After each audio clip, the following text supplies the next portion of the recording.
Hey guys, welcome back to the channel. In today's video, we're reviewing Emergent AI to see if it's worth your time and money. So let's get into it. So what is Emergent AI? Emergent AI builds custom AI solutions for businesses, helping with task automation, data analysis, and efficiency improvements. They focus on industries like healthcare, finance, and logistics, and also provide consulting to make AI integration smooth. The pros, it's custom built solutions tailored to your business needs, industry expertise, especially in sectors with strict requirements like healthcare. They're scalable tools that grow with your business and focuses on real ROI, like saving time and reducing costs. For the cons, pricing and tools aren't clear upfront.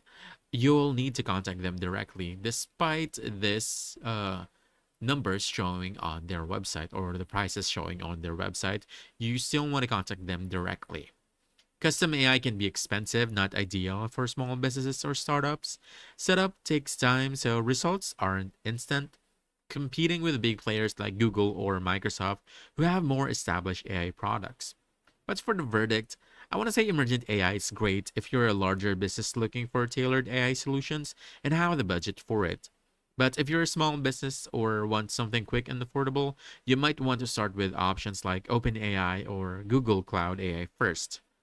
If you want the full experience, reach out to Emergent AI for a quote and see if it fits your needs. That's it. If you found this helpful, don't forget to hit that like button, subscribe for more quick guides, and I'll see you in the next one. Thanks.